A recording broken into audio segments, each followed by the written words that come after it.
He tried to attack them. Israeli police immediately arrested the guard and defended themselves with pepper spray when he tried to attack them. Now, it's very unusual for Israeli forces to arrest Muslims at the Temple Mount, and almost unheard of for Waqf officials to ever be taken into custody. This is huge, people. This is going to cause some problems between Jordan and Israel, because the Muslim Waqf is out of Jordan. Curious to see what happens with this. The Temple Mount's the most contentious 37 acres on the planet. And I think very soon we're going to see Israel get to the point where they say, you know what? No, we're not going to allow this anymore. We're going to take back what's ours, and we're going to build our temple. And if you don't like it, then I guess we'll go to war, because that's what we're going to do. Out of United with Israel, Palestinians call Jewish access to the Temple Mount a desecration. Really? Because, hello Palestinians, Jews were there thousands of years before you were. Jews were there thousands of years before there was even a scourge from hell called Islam.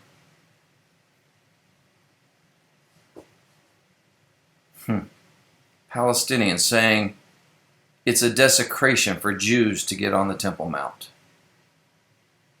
It's Judaism's holiest site. It's only the Muslims' third holiest site behind Mecca and Medina. Everyone is supposed to be able to have access to the Temple Mount to pray, according to all the signed documents, the agreements on all parties. Yet, Jews are denied there all the time. Out of Jerusalem Post, New York imam reinterprets Islamic tradition calling for war with the Jews. Imam says, we cannot say that all Jews are bad. The Jews here in America are 1,000,000 times more honorable than the Muslims. This coming from a Muslim imam. A New York-based imam made a rare attempt at reinterpreting a selection of Islamic texts that make harsh statements against the Jews. He said, this hadith is very strange, and we should examine it because it leads Islam to disaster. It says, Judgment Day will not come before the Muslims fight the Jews, and then the rocks and the trees will say, oh Muslim, there's a Jew behind me, come and kill him. Now, this hadith is an Islamic tradition that's typically attributed to Muhammad. It's very well known. It appears in the Hamas Covenant that was published in 1988. Now, this imam says we have no religious dispute with anyone. And among the people of Moses is a community which guides by truth and by it establishes justice. He said if a hadith is narrated by 40 or 50 of the Prophet's companions, we might deem it a reliable hadith.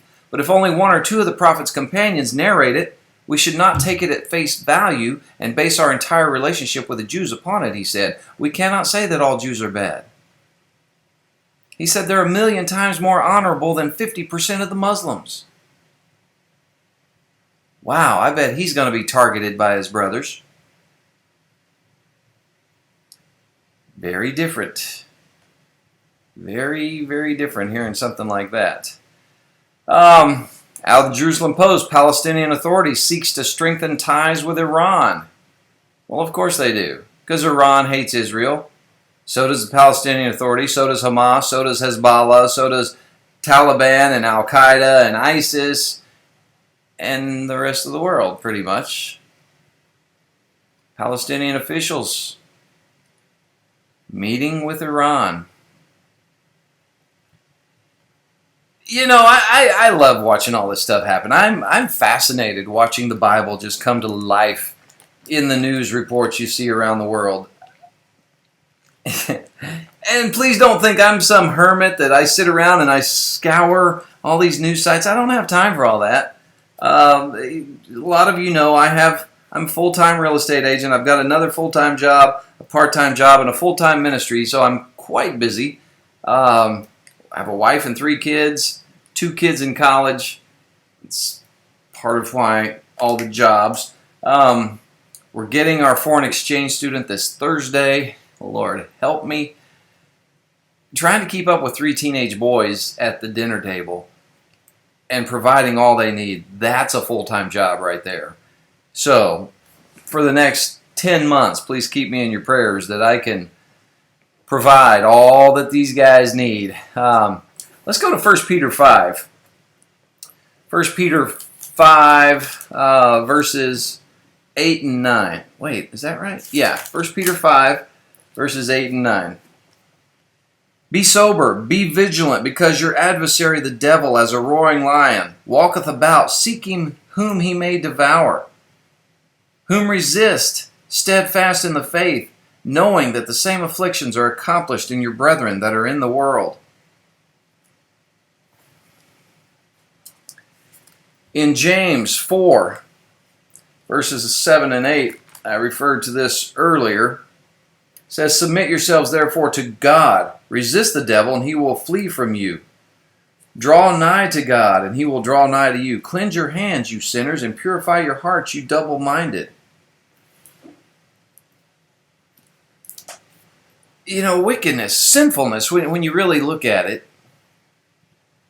is actually maybe the pursuit of something good, but in the wrong way. Does that make sense? I mean, you can be good for the sake of goodness, but you can't really be bad for the sake of badness, right? I mean, you can do a kind action even if you're not feeling kind or nice, or when it gives you pleasure, because kindness is right?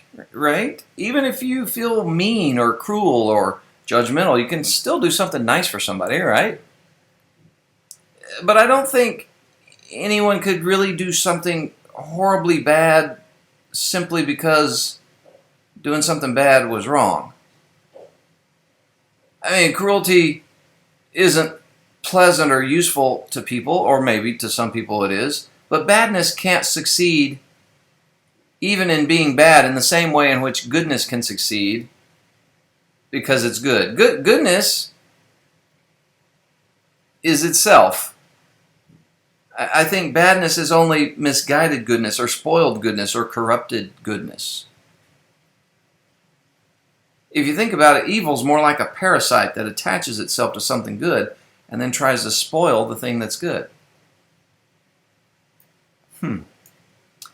Let's go to Nehemiah. I know I've been reading a lot from Nehemiah lately. Nehemiah is a fascinating book. It was all about rebuilding the wall that goes around the old city of Jerusalem. In Nehemiah 4, verse 14, it says, and I looked and rose up and said unto the nobles and to the rulers and to the rest of the people, be not ye afraid of them. Remember the Lord, which is great and terrible, and fight for your brethren, your sons and your daughters, your wives and your house.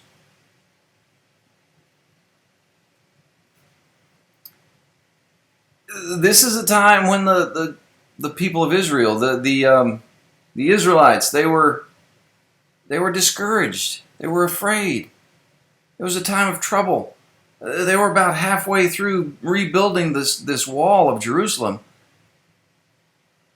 and they were all discouraged. They were all fighting against something. They were afraid, and it froze them in their tracks. You know, if you've been around people that were discouraged, how can I say?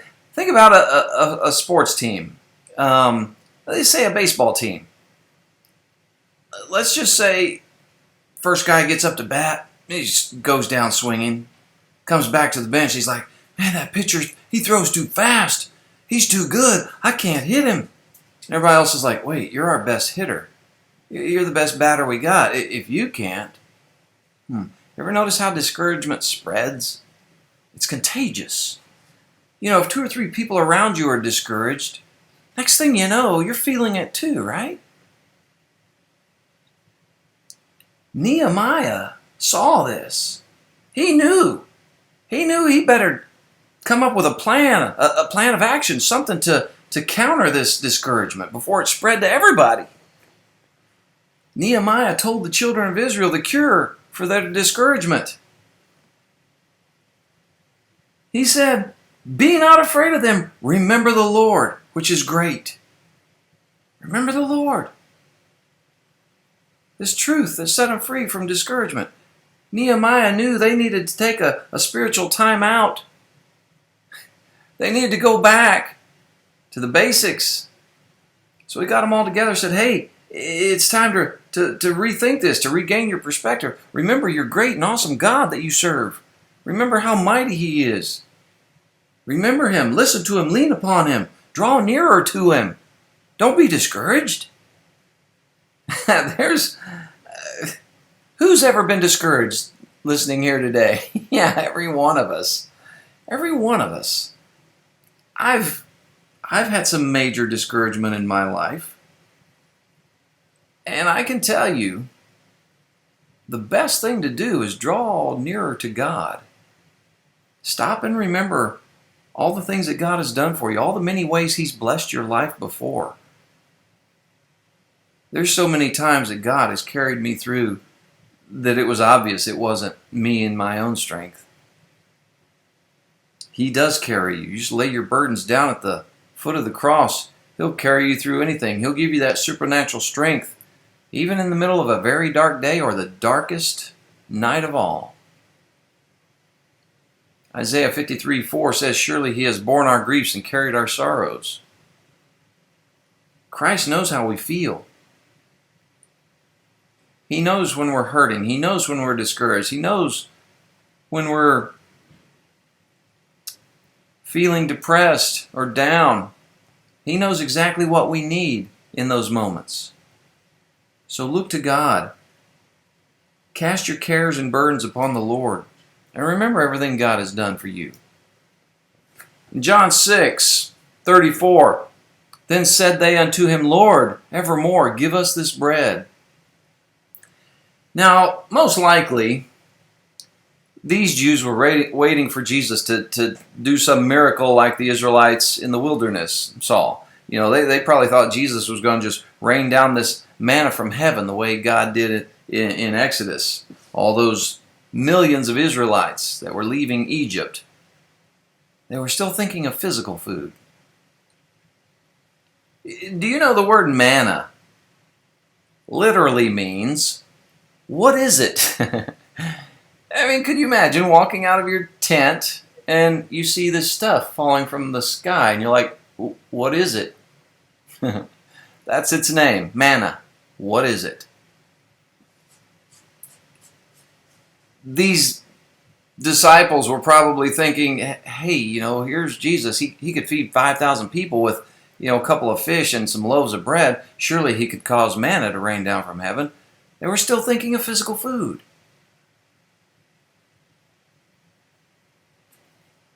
In Exodus, the children of Israel said, it is manna, for they wist or knew not what it was. Exodus 16, about verse 15 thereabouts.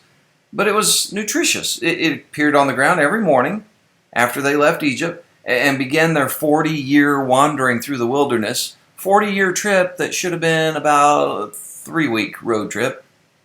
40 years. Moses called it bread which the Lord hath